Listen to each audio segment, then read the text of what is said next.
Et ça a toujours un rendez-vous d'excellence au Sangisaka Magazine Mbonda École. La population au moment où on confiance, la fidélité, Mbote Congo Kinshasa, Mbote Congo Brazzaville, puisque vous êtes toujours attaché pour Nakolanda Biso avec impact et idéologie. Avant de faire l'édition de la Biso, je vais commenter ce que la grande ligne est composée de éléments. Population va se commettre par rapport au gouvernement soumis nous appelons élément porte-parole de la 34e région militaire avec Simbonda na Moussala Kitoko au FRDC va se dire que ça la couleur la partie est de la République démocratique du Congo pour le bête bangouna le col F21 RDF pour élément population ville ya Inongo baza contre choix au député professeur Baroba Poni ya gouverneur Oyo Batie puisque va qualifier en toujours dans le cadre de la corruption. Moteli sous pour les livres Bozali et Belebotan na Fongoli édition Mokalo avec impact d'idéologie na élément Oboye Baké. Gouvernement soumis no Oyo Ebimi Bondi Melanga ke neti kaka ba respecter géopolitique ité pour ma province Misusu ezali représenter net pe province ya Maniema kokisa ba député basali déclaration ko kamwa ata mwana moko te bangwa Maniema azala katia gouvernement Oyo tolanda élément avec impact na idéologie. De la 3e République, caucus de députés nationaux du Maniema. Déclaration politique des députés nationaux élus de la province du Maniema en rapport avec la publication du gouvernement de la République en date du 29 mai 2024. Le caucus de députés nationaux de la province du Maniema a suivi tard la nuit du 28 au 29 mai 2024 la publication par ordonnance présidentielle du gouvernement de la République attendue par tous les Congolais, dirigée par Madame Judith Soumina Toulouka, première femme nommée à ce poste dans l'histoire de notre pays. À cette occasion, nous tenons à présenter nos très sincères félicitations à tous les heureux nominés et leur souhaitons un fructueux mandat. Notre pays est confronté à plusieurs défis à relever où tous les secteurs de la vie sont devenus prioritaires, d'où la nécessité de la conjugaison des efforts de toutes les provinces pour réussir la cohésion nationale. Toutefois, les députés nationaux du Maniema sont surpris de voir qu'aucune fille ni aucun fils du Maniema n'a eu la chance d'être nominé parmi les 54 membres du gouvernement de la République, alors que la constitution de notre pays, dans son article 90, alinéa 3, stipule que la composition du gouvernement doit tenir compte de... Naebisa kibino ya mwana sommaire par rapport à gouvernement simino euti bimabondi menake population babetela mbona toza élément au signé Benjamin Kilunga. Par rapport au gouvernement au Ebimisika, la CPLI na yango. La CPLI na yango ndenge ba changer le biso gouvernement toujours tala parce que gouvernement ba o bazalaki ba sale lote.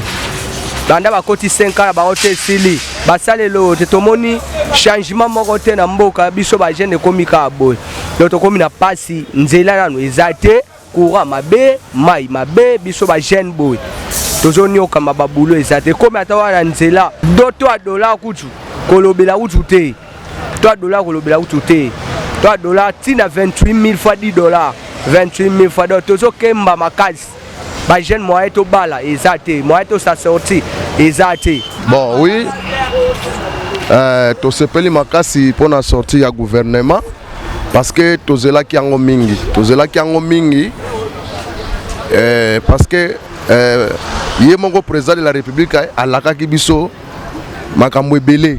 Alors lokola bimisi gouvernement bato batie wana bazala premièrement d'abord na souci ya biso ba peuple congolais oyo balakaki biso pendant campagne électorale sikoyo ekomi tande ba appliquer yango ba sepelisa biso peuple pe ba sepelisa pe mokonzi ya mboka po eza mandat na ye ya suka toyebi no te topesa baono chance ya po liboso ezalika boba oba okota totalaka mpe makambo ya scolarité bana baotanga te kolia na kini eza te tala Kinshasa salite na banzela bia eza te en plus tolobelaki à propos ya gouvernement sika nde bimi baautorité bazala na bapriorité bamesure d'ordre oyo bakosala puisque biso bajeune na minute oyo tokoma bapolisier so bamoni na nzela bakangi yo osali eloko te bapolisier bakoma otambola bazokanga bato donc na gouvernement ebimi seke fo ye moko l'état congolais bakosala bamesure d'ordre mpona biso bajeune. Direction Assemblée nationale ya wapi epai opposition parlementaire bakutalaki na rapporteur adjoint institution wana toza propos recueilli oyo. Bon, je suis venu d'abord lui présenter les civilités. C'est la première fois que j'arrive à son bureau depuis qu'elle a été élue et lui réitérer mes félicitations. Nous avons ensemble fait un peu le tour des questions urgentes en ce qui concerne le groupe parlementaire et l'Assemblée nationale. Notamment, nous avons parlé de comment elle sera remplacée parce qu'elle était rapporteure de notre groupe parlementaire. Elle nous a donné quelques conseils sur sa succession. Nous avons également parlé de ce que le président a demandé, le président de l'Assemblée nationale, concernant le dépôt des listes de membres de notre groupe parlementaire et du règlement intérieur. Évidemment, comme elle était rapporteure, j'ai dû récupérer chez elle donc le règlement intérieur du groupe ainsi que les fiches des différents membres du groupe pour que d'ici samedi, comme l'a demandé le président de l'Assemblée nationale, nous puissions effectivement introduire notre règlement intérieur et la composition de notre groupe au niveau de l'Assemblée nationale. Non, le moral est très très bon. Je pense qu'elle va faire un bon travail en équipe avec l'ensemble du bureau. Elle connaît ce qu'elle doit faire, mais simplement lui dire que d'avoir avec le bureau, l'ensemble du reste du bureau, l'esprit d'équipe. L'esprit d'équipe et comme je l'ai dit, à partir du moment où elle est membre du bureau de l'Assemblée nationale, il n'y a pas au bureau ni opposition, ni majorité. Au niveau du bureau, c'est une équipe qui doit travailler pour l'intérêt de la nation et pour l'intérêt de l'Assemblée nationale. Porte-parole de la 34e région militaire, le lieutenant-colonel Guillaume Njike Kaiko, a fait un qui toque comme Moussala Oba, FRDC Bazali Kostala, pour bêta te faire Bengala, F23 na Rwanda, pareil na Bango, ce temps, Bissama qui toque donc, to continuer à faire sa confiance dans FRDC et l'autre Makassi. Tôt le matin de ce jeudi 30 mai, les terroristes de l'armée rwandaise et leurs alliés du M23 se sont mis à bombarder à l'aveuglette la cité de Sake et ses environs. Et à cette occasion, les forces armées de la République démocratique du Congo et leurs partenaires ont réagi de la manière la plus efficace. À ce stade, je peux vous rassurer que le mouvement ennemi a été stoppé net. Le reste des actions vous seront communiquées dans les heures qui suivent. Toutefois, nous demandons à la population d'accompagner les forces armées de la République démocratique du Congo et nos différents partenaires, mais aussi et surtout de ne pas se fier aux rumeurs qui fait circuler l'ennemi dans les réseaux sociaux. Bango bazali vraiment champion na masolo au état social la carte république démocratique du Congo zali bongo Fondation Jonathan Sangou yeba que ceux qui zali membres zali ko contribuer na 500 fois congolais par jour et ko permettre que na fin de l'année yo na libota na bosse pela ki tok quand ça élément au signé Wilfried Samba.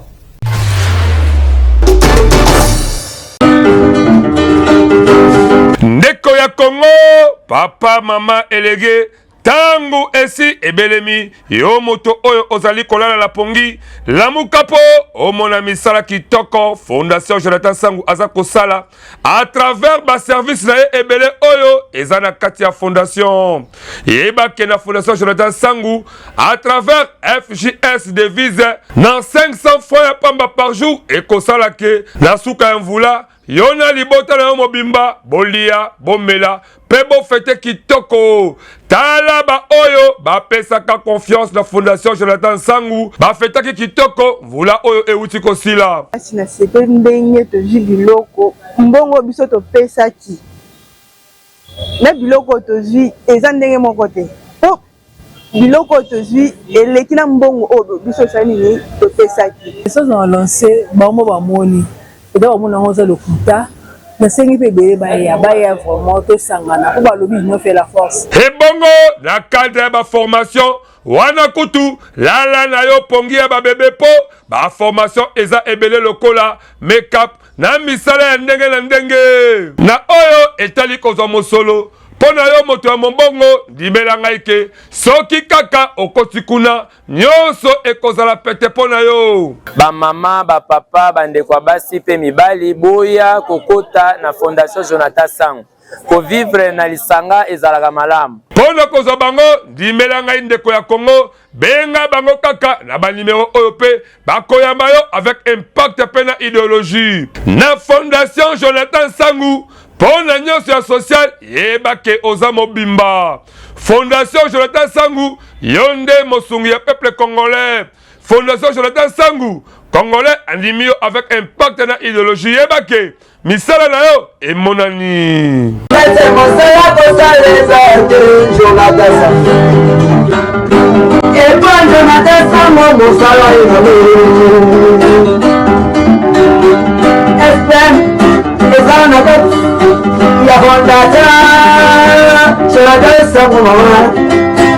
tozonga lisusu la partie est ya mboka boyebake kuna na goma baautorité bauti kokanga ebele ya basaki oyo ya bukulu baseka oyo ezalaki destine mpona badeplace ya guerre mais bato ya mitema mabe mitema likundu bango balingi kongo te bakomi koyiba yango mpona kokende koteka yango na bisika oyo bango bayebi toza elema oyo ya mosala kitoko l'état congolais asali kuna na kati ya partie est ya république démocratique du Congo. ndeko ya Congo bondimela ngai ke ndoki ya Congo eza kaka congolais botala basaki oyo ya masango boyebake auditeur militaire nde akangi yango aza kopesa précision ke basaki ya masango oyo bazwi yango na maboko ya bandoki oyo bauti koyiba yango na depo ya badeplace ya Kanyabaonga na territoire ya Lubero biloko yango bauti kozongisa yango na maboko ya maire ya Butembo depuis mokolo ya jeudi 30 mai 2024 po apesa badeplace. Il s'agit d'une opération qui consiste à remettre au maire de la ville un lot de la farine destinée aux déplacés qui a été vendu et acheté.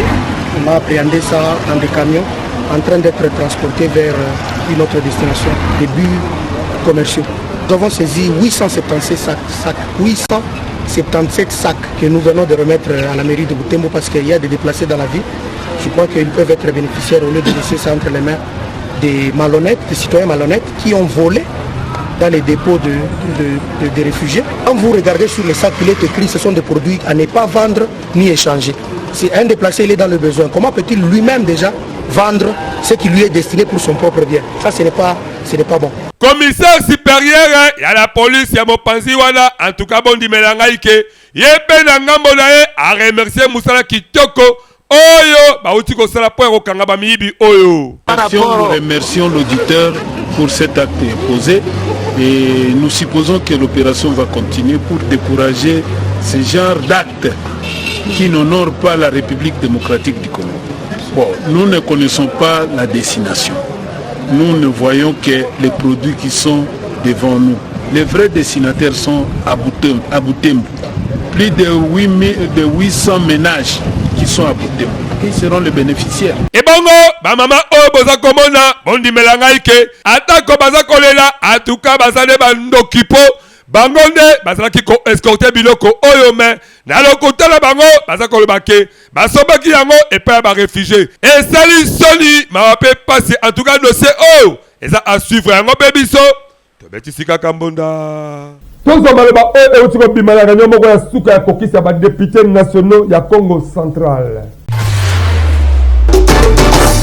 Nous sortons, c'est vrai, d'une réunion du caucus des élus du Congo central. Il était question pour nous de nous retrouver ensemble pour définir le cadre de notre caucus en mettant en place un comité directeur qui va devoir piloter les activités du caucus. Et cet exercice venait de s'accomplir. Nous avons mis en place un comité qui va devoir conduire le caucus du Congo central et nous nous sommes assignés des objectifs, lesquels objectifs ne pourront être atteints qu'en travaillant ensemble. Et c'est comme ça qu'au nom de notre caucus, parce qu'il s'agit là d'une structure qui va régir les différents élus de différents territoires et villes du Congo central, nous allons travailler la main dans la main pour l'intérêt de la nation en général et de la province du Congo central en particulier. Nous étions pour autant honorés de voir une des filles de la communauté Congo être élevée au rang de première ministre. Il faudra noter qu'elle est la première dans l'histoire de la République démocratique du Congo. Et dans l'ensemble, nous saluons la présentation de ces gouvernements. C'est un bon casting que nous allons accompagner pour permettre à ce que le travail soit fait et que la population retrouve sa part comme il se doit. Aujourd'hui, nous avons le gouvernement, nous jetons de fleurs aux gérés nominés et nous leur souhaitons bonne chance. Nous sommes là pour faire notre part et nous espérons que le deux mis ensemble pourra contribuer à ce qui est attendu par la population. Et les chefs de l'État et nous-mêmes, députés, qui avions jeté notre dévolu sur la personne de l'honorable Vital Kamerhe, n'avons pas fait l'erreur. Vous avez vous-même constaté déjà, le premier point part de la ponctualité. Elle a convoqué la plénière pour 12 heures. Il y a un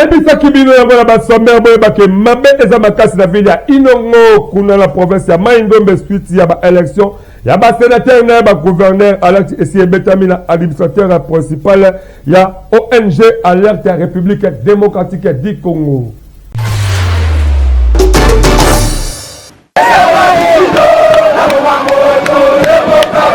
Ndeko ya Congo, bondi melangai ke climat moko ya mabe makasi eza koleka na ville ya Inongo po population bazala esengote. Donc baza ko regretter na mwana mboka oyo akomi gouverneur ya Mai-Ndombe. Pona kolakisa ke balingi ete population na kanda nyoso babimi na banzela loyembo mandalala na maboko po na kolakisa ke gouverneur oyo aza oyo bago balingi te. Donc ba député provincial bango ba beti mabe makasi.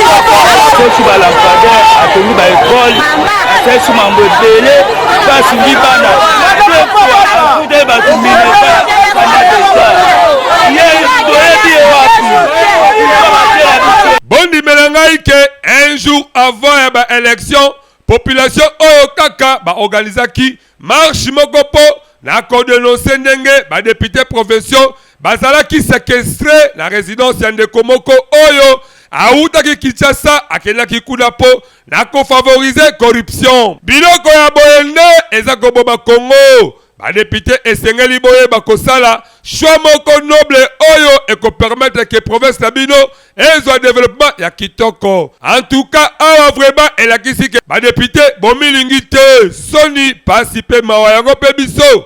Tobetisi kaka mbonda. Kokoma lelo journaliste professionnel koyeba kosala ba montage vidéo kitoko to pe kosimba caméra malamu. Adresse ezali semoko parce que na tango muke pe na priya muke comme professionnel à média ezali bongo. Centre de formation média indépendant to pe sefomi na moku c'est un élément oyo. Voulez-vous apprendre et devenir journaliste? Les centres de formation médias indépendants procèdent au recrutement des nouveaux candidats pour une nouvelle session. Que vous soyez diplômé d'État, homme de Dieu, docteur ou qui que vous soyez, les centres de formation médias indépendants met à votre disposition les filières ci-après. Les journalistes, la prise de vue, le montage vidéo. N'hésitez pas de nous rejoindre car ici, la formation se donne avec les professionnels des médias. Chez nous, c'est de l'expérience et du professionnalisme. Nous sommes les centres de formation médias indépendants. Pour tout contact, appelez-nous au plus 243 89 81 81 097 ou appelez-nous au plus 243 99 37 45 722. Je répète, appelez-nous au plus 243 89 81 81 097 ou au plus 243 99 37 45 722. On a évalué les points positifs et négatifs de la partie politique LGD à Mwanamboka Mataponyo. Oyo esali déjà désabonné bien que bauti ko sala conclave la bango pe ba résolution ebele ekobima na suka masolo to za élément oyo. Mwana Congo boyeba ke esali déjà 2 ans depuis babimisaka parti politique na bango leadership et gouvernance pour le développement na mokuso LG2 esengeli boyeba ke sikoyo ba koti déjà la conclave oyo et qu'on permettre la partie politique ba évaluer nyonso basali soki etamboli kitoko tote durant 2 jours ba cadre na ba militant baza ko réfléchir na processus électoral na ba directif oyo esengeli bazwa. Au terme de ces 2 ans de mandat, il était aussi question de faire une évaluation pour pouvoir corriger nos faiblesses, consolider nos performances et nous préparer pour les prochaines échéances. Vous savez, nous sommes un parti de l'opposition qui a pour mission de pouvoir prendre le pouvoir et dans les prochaines années. Et donc, il est question de faire l'évaluation pour connaître quelles sont nos faiblesses, quelles sont nos forces et ajuster les tirs. Et bango bazande kotelemela masolo ya kosimba constitution po selon bango yango nete ezali vraiment primordial. Le LGD vit dans son ensemble avec tous ses membres n'est pas d'accord pour le changement de la constitution, tout simplement parce que mais le malheur du peuple congolais n'est pas lié au problème constitutionnel. La constitution elle-même n'est même pas appliquée. 39 fois de violation de constitution pour pouvoir mettre un candidat président qui s'appelle M. Matata en prison. Mais comment on va changer une constitution qui n'est même pas appliquée? Non, je pense qu'il faut laisser la constitution, mais améliorer le leadership, améliorer la gouvernance. C'est là bango, baza kobet sambondake. Après conclave oyo, ba décision ya makasi ekozoma po parti la bango etambola kitoko yango pe biso. Tobetisi kaka mbonda. Toke de la justice beba que dossier à viol, mariage forcé oyo ekotisa, les pasteurs cassent la prison boye baké malgré 20 ans obéissance publique au Tikoloba, mais avocat na baza toujours confiant pe baza à l'aise ba que akobima puisque ba constater que ba preuve boko ezali et surtout que pour la bango ba bike ezali ba ndokito pe mité batamité mabe bango le bazali ko sala ke makamwana ekene na marque oyo ezali mais baza sûr que mutu la bango le pasteur casse akobima prison avec un partenaire idéologie. Mwana Congo boyebake ministère public abimisaki mbando ya 20 ans ya boloko po la pasteur casse mais bavoka na ye bazala kondimake eloko ezate donc mwana mboka le polygame pasteur casse akobima donc akozala akite po basali constat ke ba preuve ezanango te na ba accusation nyonso oyo ezakaka ya lokuta bondi melangai ke pona bango bazako accuser bato ya mitema likundu po baza ba jaloux na ye. Il a été démontré d'un bout à l'autre que l'accusation a manqué d'apporter la preuve de l'élément préalable qui est la minorité de la prétendue victime. Donc, la défense que nous sommes a produit devant le tribunal les éléments légaux qui mettent à néant la démarche du ministère public et de la partie civile, à savoir la disposition de la loi qui fixe le mode d'administration de la preuve. bango pe babetisi mbonda ndenge idéologie ebimaki epai ya procureur ya kokanga yango. L'église primitive est une personne morale à différencier du pasteur Pierre Casse qui est une personne physique. L'église primitive, comme je l'ai dit, c'est une personne morale. Là, on ne juge pas l'église primitive, mais on est en train de juger le pasteur Pierre Casse.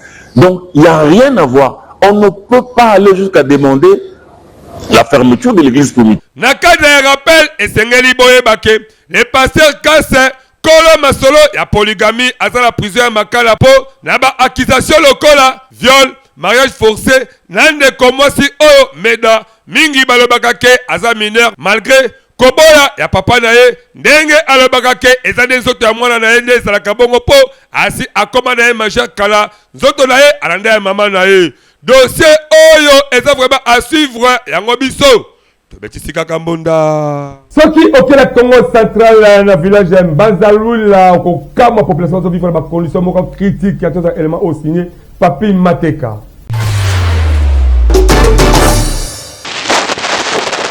Mwana ya Congo moto akosa yote en tout cas soki otamboli na ba village ebele awa na République démocratique du Congo en général pe particulièrement na Mbanzalula oyo eza la Congo central. Okokamwa na 21e siècle oyo ndenge population basali ko vivre na ba condition moko ya kitoko te. Bino moko boyo kanenge nini babetaki mbonda. Difficulté zebele neti ce dernier temps bambule nokite donc babiloko nyosolo naki epesi mwa mubulu. En tout cas ba matiti aussi to mesana déjà ko sala banda bakoko. To sala kaka bandianga na biso oyo yango to tolaka ba koma batol na biso. Awa eza kosenga vraiment en tout cas il faut que lukela bango ba solution mo kitoko po bazo pe esengo ya ko vivre yango pe biso. To betisika Kambonda. La culture ya boyebake yepe mwana mboka artiste et musicien Félix Wazekwa asaki liba abeta Adidas Arena kuna na France ndule moko zaki prévu mokolo le 1er juin 2024 mais ko kamone kaka emelie to yebite mais a pousser ba raison na yike nous surtout essayer bezali suite que azu ba visa ke belé o sengeli anu makuma ba artiste ne ba ke kobeta musique au grand complet kan ndenge zalaka to za propos que signé Ingrid Mateta. Toutes mes salutations à vous les femmes. Je vous dis merci pour votre soutien pour le concert de l'Adidas Arena. Seulement, c'est avec regret que je vous annonce le report de ce concert qui devra avoir lieu le 1er juin, mais qui finalement aura lieu le 14 décembre.